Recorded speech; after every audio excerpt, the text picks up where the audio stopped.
Good day, everyone. I hope you are all good and welcome back to our channel. So, in this video, I'm going to be doing part two of possible essay questions for May June examination, Business Studies Grade 12, Paper 1. So, in this video, we're going to be focusing on the possible essay questions under business environments. So I've already done possible essay questions under business operations. So if you have not watched that, you can go back, you can check it out.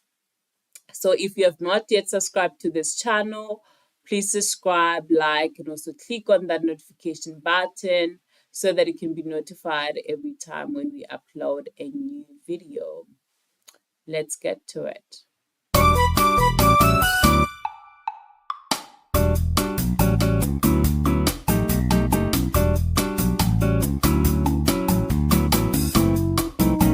So, paper one focuses on two topics, which is business environment and business operations.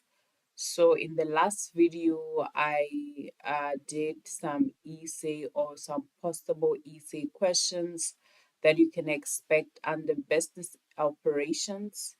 And in this video, I'm going to be showing you some of the possible essay questions that you can expect under business environments, and I'll also be showing you how to answer your essays correctly.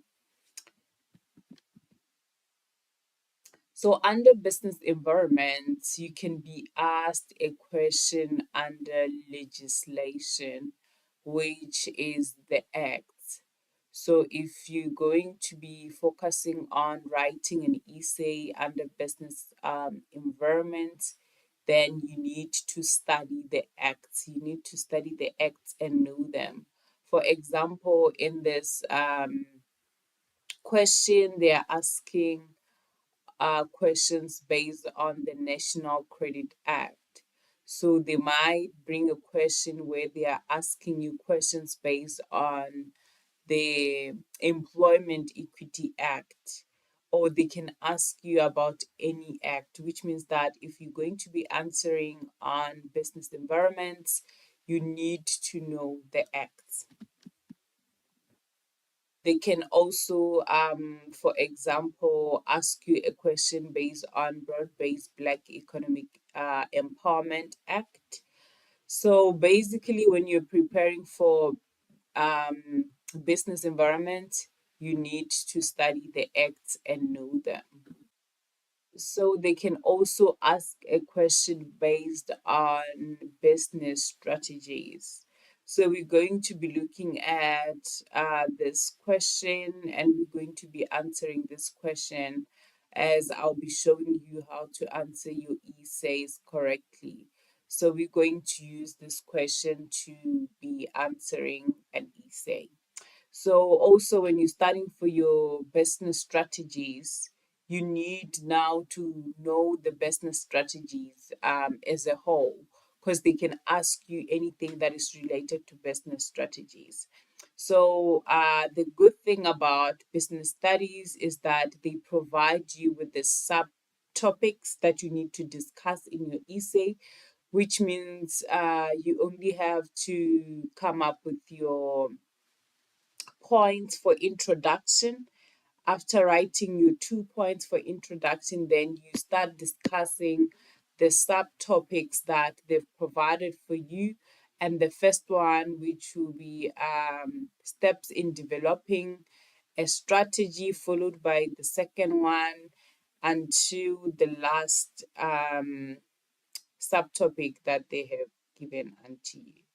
So when you're writing your essay for your introduction, you need to write 2 points because they're going to give you 1 mark per point. So for your introduction, you write 2 points and you get 2 marks for that.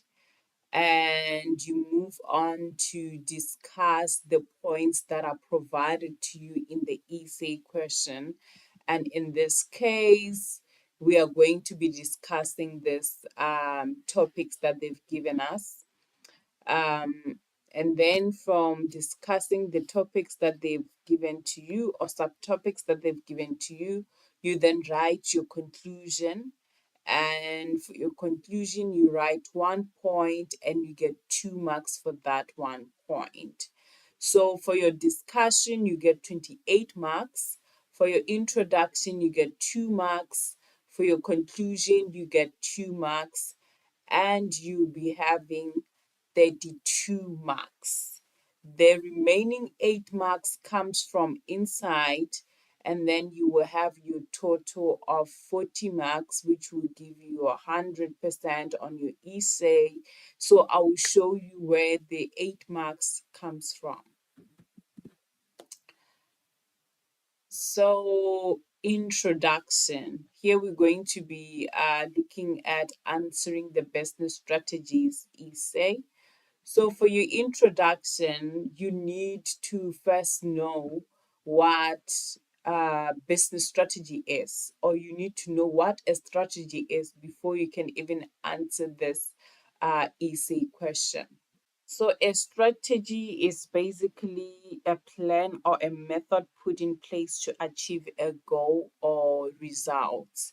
So, in order for you to answer your introduction, you need to know what a strategy is and what a business strategy is.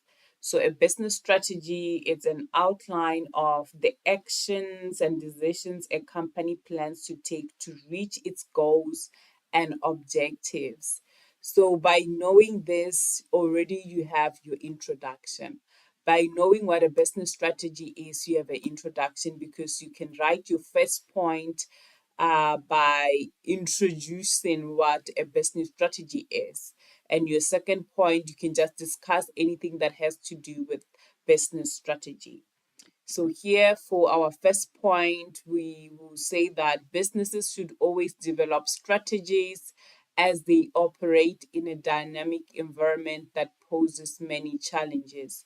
So, now we decided to introduce um, our topic by mentioning the importance of business strategy. So, if you know the importance of business strategy, if you know what business strategies are all about, you can just give a point on your introduction that speaks of the importance of of business strategies, or that basically just introduces what business strategy is. For your second point, you can say that businesses that are able to identify the power of suppliers can devise strategies to deal with their suppliers. So basically, for your introduction, you just have to speak of what a business strategy is all about, or the importance of business strategies, or the power that businesses get when they are able to come up with strategies. Moving on to discuss the first point that is provided to us in the essay question, which is steps in developing a strategy. So, the first step in developing a strategy is an application of SWOT analysis of PESO. I will explain what that stands for. Of Porter's five forces or environmental scanning of the business environment. So, when we speak of SWOT analysis, we're speaking of the strength of the business, the weaknesses, the opportunities, and also the threats of the business. So, the strength of an organization describes what an organization excels at, what separates it from its competition. It can be a strong brand, it can be loyal customer base, it can be strong balance sheet, unique technology, and so on. And the weaknesses of an organization or a business, it can be what stops an organization from performing at its optimum level. There are areas where the business needs to improve to remain competitive. This can include a weak brand, higher than average turnover. This can include high levels of debt, or inadequate supply chain, or even lack of capital. So the opportunities of a company or an organization can refer to favorable external factors that could give an organization a competitive advantage. For example, if a country cuts tariffs, a car manufacturer can export its cars into a new market, increasing sales and market share. So anything that is favorable to the company or to the organization, it brings an opportunity to that business or that organization. And then when we speak of threats of the business, this can refer to factors that have the potential to harm an organization. We know when we say something is threatening, so it means that it can harm the business. For example, drought can be a threat to a wheat producing company as it may destroy or reduce the crop yield. Other common threats include things like raising costs for materials, increasing competition, tight labor supply, and so on. So basically, SWOT analysis deals with looking at the strength that the business has, the weaknesses that the business has, and also the opportunities and the threats that the business has before making a decision or before coming up with a strategy. So, this analysis helps the business to come up with the best decision or to plan well, knowing what their strengths are, what their weaknesses are, and also what their opportunities are and the threats. And when we speak of the pesto, it's actually we're speaking of external the external factors of the business. This is the macro of the business. Here, the P stands for political, the E stands for economic, the S stands for social, the T stands for technological, um, the L stands for legal, and the E stands for environments. So basically, these are factors that are outside the business that the organization or the business have no control over. For example, this can be a change in interest rates. This can be political changes. It can be social economic issues. It can be globalization and international changes. It can be change in income levels. It can even be labor restrictions. So anything that is outside the business that affects the economy or the country which the business does not have control over. So these are some of the things that, or in a store, that's how I prefer to put it, analysis where the business needs to look at these factors that are outside the business and be able to plan accordingly and make strategic plans that will help the business or the organization to do well and to achieve and reach its goals. So the Potus five forces, we are going to look at that as we move on discussing the essay. So after the business has applied this SWOT analysis or the PESTO analysis of the Porter's five forces, whatever it is the business would have applied, they now need to formulate strategies to meet objectives or to develop measurable strategic goals or objectives. After formulating strategies, they need to implement those strategies. So they don't just formulate them and forget about them. They need to now implement them so that there is an action.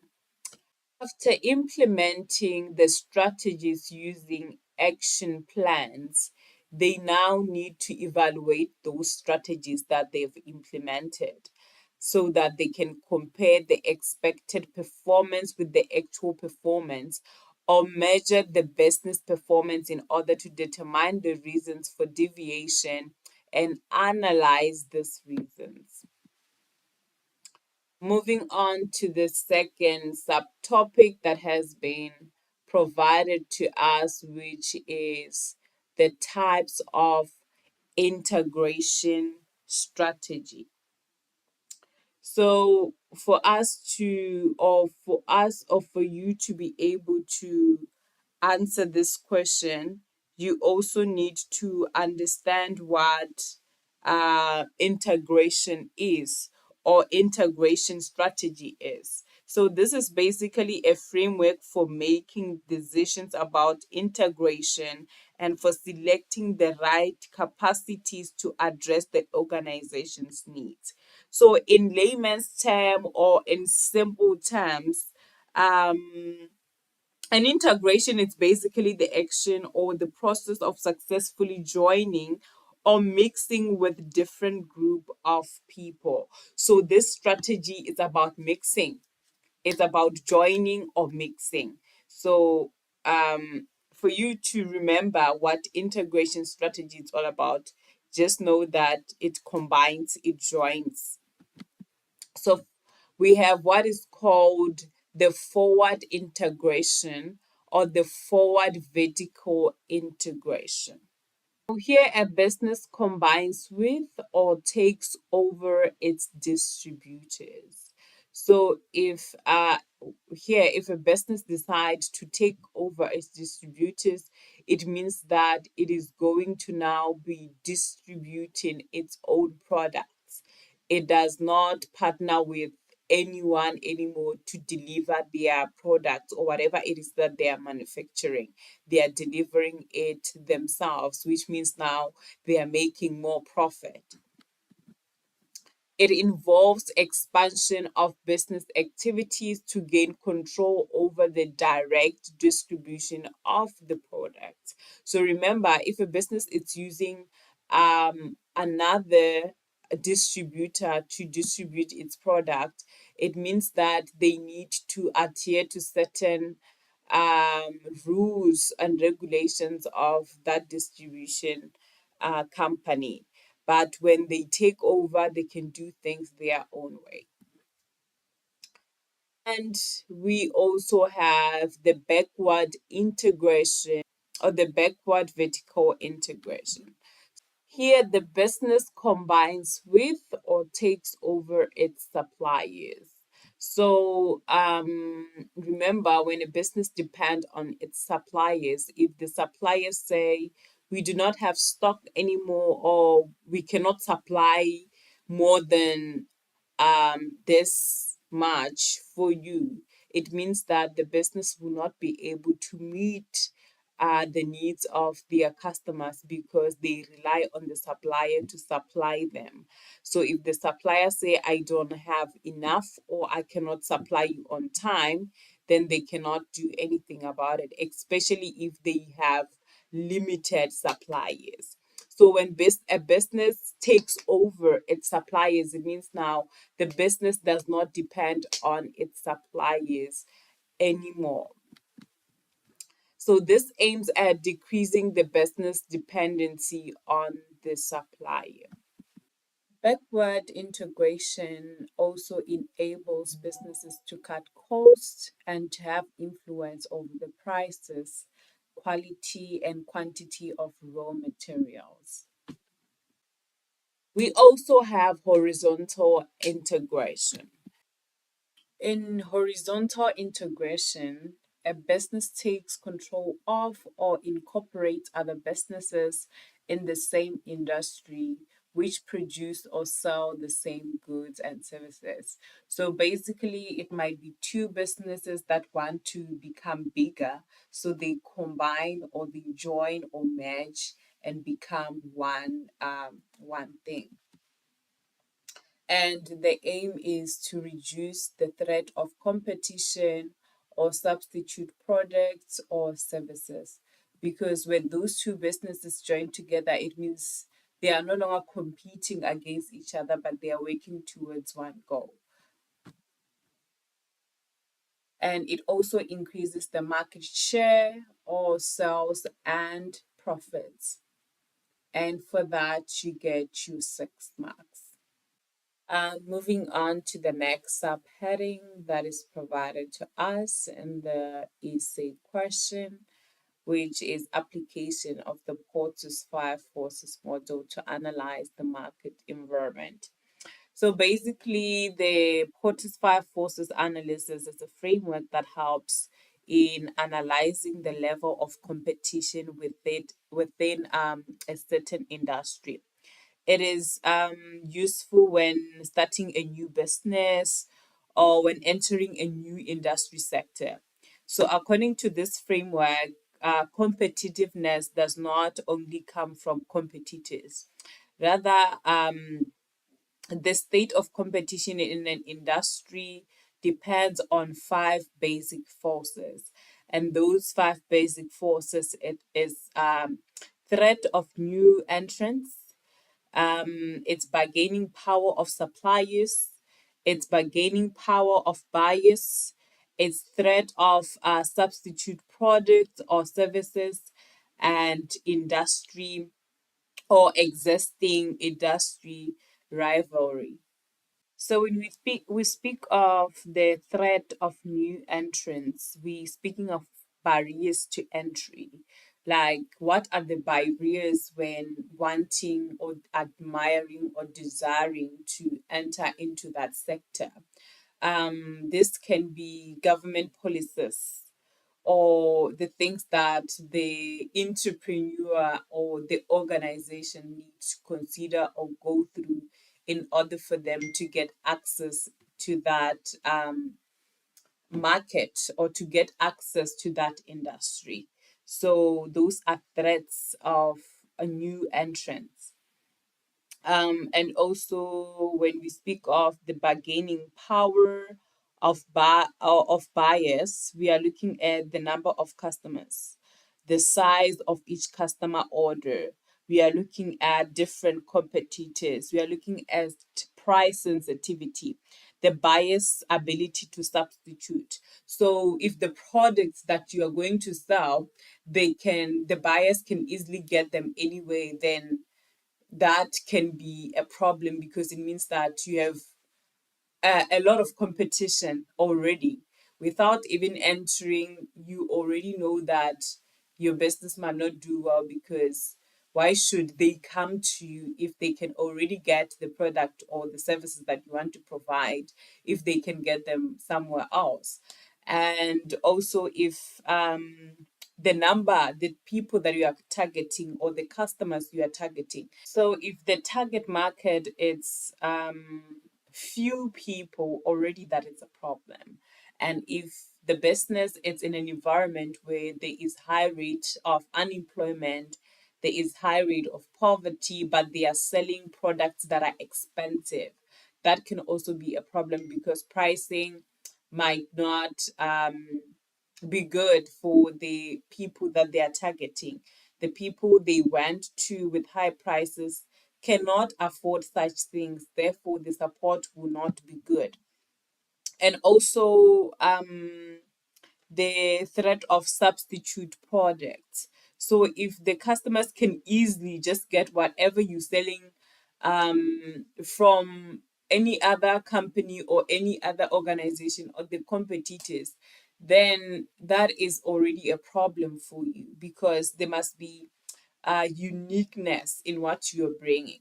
Even if it's the same product, at least yours should have maybe a higher quality so that the customers prefer it compared to the others that the competitors are selling. And we have the bargaining power of suppliers.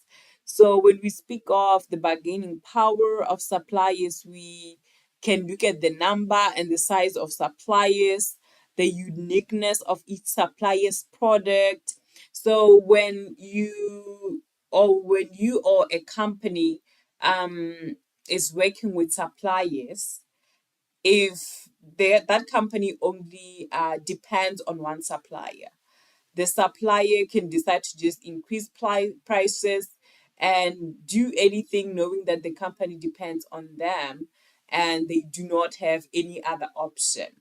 And if the quality of the products that the suppliers providing the organization and the company with are not good, they are not in good quality, then if that's the only supplier the organization has, then it means that already that's a fail because they don't have anywhere to go to get better um, products. Um, and also, what's the other thing? It's rivalry among existing competitors. So the number of competitors, the people that are already selling the things that you're selling, or the people that are doing what you are doing already in that industry. So when you are entering the industry, you should know who are your competitors, the people that are selling the same things that you are selling, so that you know as an organization or as a business what you're going to bring that is different. Why should customers choose you when there are others where they can go to and get the same products? And also it can be a challenge when you enter into a market where there are a lot of competitors, because some of those competitors, they might have built a brand for themselves already. Customers trust them. Customers trust the quality of the product they are providing. So even though you come with the same product, they might not trust yours because they've not yet checked the quality. They are not sure if you are going to bring quality to them. So those are some of the things that the five Porter's forces model analyzes. So here you can start by discussing any point under the five Porter's forces model. So we can start with the power of suppliers. And for your first point, you can say suppliers that deliver high quality products may have power over the business. So you know that if, let's say, there are three different suppliers, there is a supplier who just provides just, a basic quality product. There is another one that just gives good quality, and there is another one who provides higher quality products. So that one will have more power because they know that their quality is good or their product is good and it's preferred. So those suppliers might actually have power over the business. So those are the things that can be considered under the power of suppliers on the Porter's five forces. And also, something they need to assess is the power of suppliers in influencing prices. So, when suppliers, especially the suppliers that are providing high quality, so they should actually be able to assess the power that the suppliers have over influencing the prices in the market. And also, the more powerful the suppliers are, the less control the business has over them. So, this can be the suppliers that have high quality products. So, it might be very difficult for the business to control them because they know that they have the best quality, and their products or the quality of the products they are bringing, it's in demand. So for the business to actually control them, it might be very difficult. The smaller the number of suppliers, the more powerful they may be, as the choice of suppliers may be limited. So, if there are many suppliers in an industry, then a person has a choice of where they can get their supply from, which means that the business will have, or the organization has more choices, which means that they can have power over some suppliers. But if the number is limited, if those suppliers, for example, let's say there are only three suppliers in the industry, if all of them say we are giving you our products at this amount, or we are only supplying this much, there is not much you can do, because they are the only ones that you depend on. So you cannot control them. You cannot say, I will get it somewhere else, because it's only the three of them that are supplying. So if you don't get it from them, it means you are out of business. So the lesser the suppliers are, it means they have more control on the business, because they can just make their own demands, which they know you don't have a choice. It's either you take it or you are out of business. So the other point that you can discuss under the five forces, the Potter's five forces, it's the power of competitors. So competitors selling the same or similar products or services may have a greater impact on the market of the business. If competitors have a unique product or service, then they will have greater power. So if your competitors, or a company or a business competitors, have a product that your business does not have, which the customers actually prefer, it means now they have greater power um, than you, because the customers are going to go to them, because you do not have what the customers want, and they have what the customers have, need or want. A business with many competitors in the same market has very little power in the market. So, which means more competitors, less power. Some businesses have the necessary resources to start price wars and continue selling at loss until some or all customers leave the market. So, businesses that have the necessary resources to actually sell on less prices. Let's say you are selling the same product, but they are selling it at a lower price. Obviously, the customers are going to go to them, because it's the same product and they are cheaper. So, in order for you to stay in the business, it means you must also sell those things less. And if you do not have the resources to do that, it means you are going to run a loss, because you will not be making profit, and you are definitely going to be out of business if you are not making profit. So those are some of the things or the challenges that one might face when it comes to the power of competitors when they are entering into an industry. So another point that we can discuss under the Porter's five forces model, it's threat of substitution. So this is when another company or business is selling the products that your customers can substitute the products that you are selling with.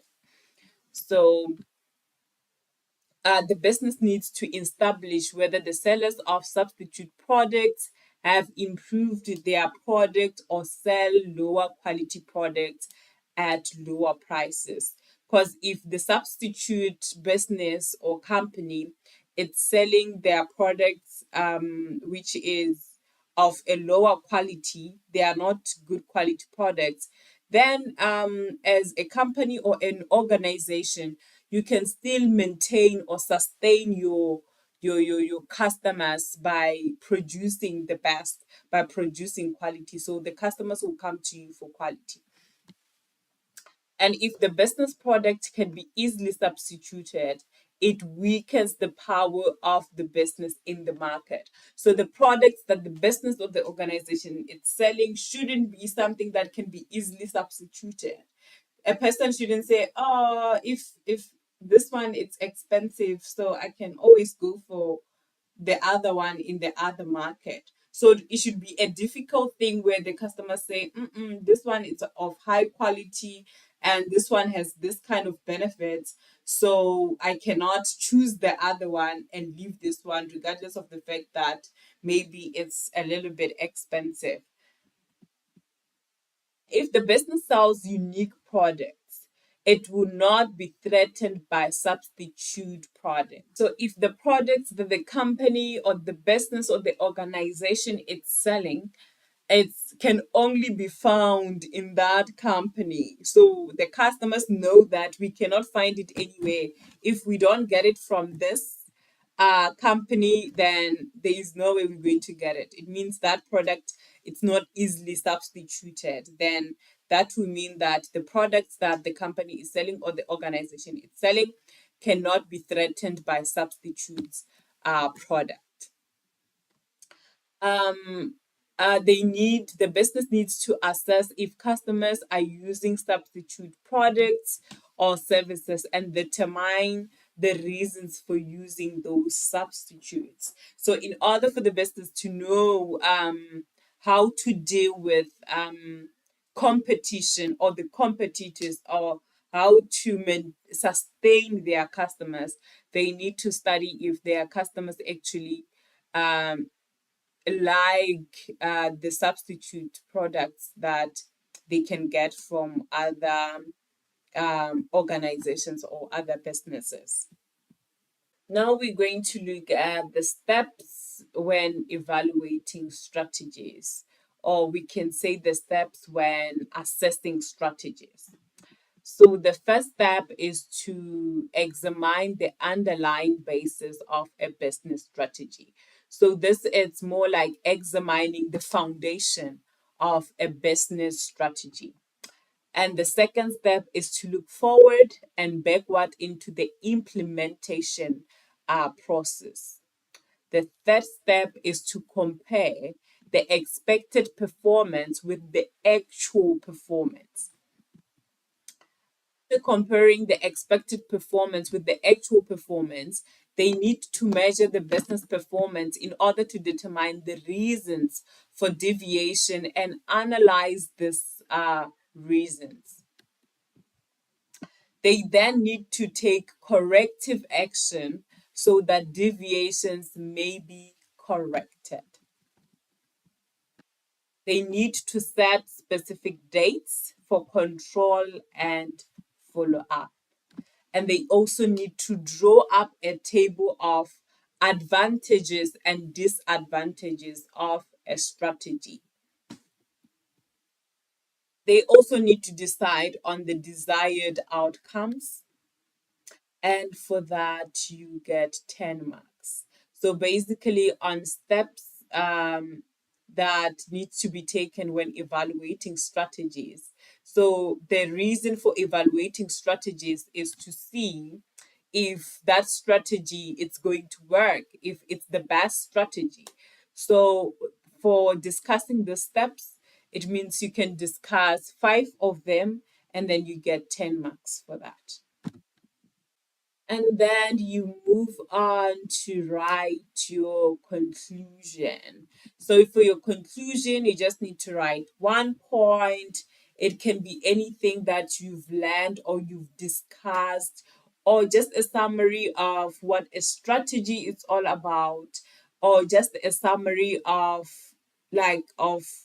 what it's important when it comes to using a strategy or developing a strategy in businesses. So for your 1 point, you can write that developing a strategy enables businesses to stay ahead of their competitors and increase sales or profitability. And for that, you get your 2 marks, and you be having your 32 marks. So I just added another point which you can use, where you can say integration strategies enables businesses to offer better products or services or dominate the market. So here you get a maximum of 32 marks from your introduction, the subtopics that they've provided to you, and also the conclusion. So for 8 marks, the 8 marks come from inside, which is layout, analysis or interpretation, synthesis, originality, or examples. So this 8 marks from layout, what they want you to know is, did you start your essay with an introduction? If you did, you get a mark for that. Did you end your essay with a conclusion? If you did, then you get a mark for that. So you will have 2 marks for an layout. So for analysis and interpretation, they want to know if you discussed the subtopics that they've provided to you. Yes, we've discussed the steps in developing a strategy. We discussed types of integration strategies. We also discussed the application of the Porter's 5 forces module, which is the power of suppliers, the power of competitors, and also the threat of substitution. And we also discussed the steps when evaluating strategies. And then, since we discussed all these points, then it means you get 2 marks for discussing those. And for synthesis, they want to know, did you actually answer the essay question? Not the essay, but the essay question. So if yes, you answered the essay question, then you get 2 marks for that. And originality or examples. Did you use your own examples when you were answering the essay question? And if you did, you get 2 marks for that, and that will be a total of 8. And then 32 plus 8 is your 40 marks for your essay. Thank you so much for watching. If you enjoyed this lesson, please give it a like, subscribe, and also click on that notification button so that you can be notified every time when we upload a new video. So I'm going to be doing some other possible essay questions that you can expect for paper 2. So just make sure that you have your notifications on so that when we upload, it will notify you. Thank you so much.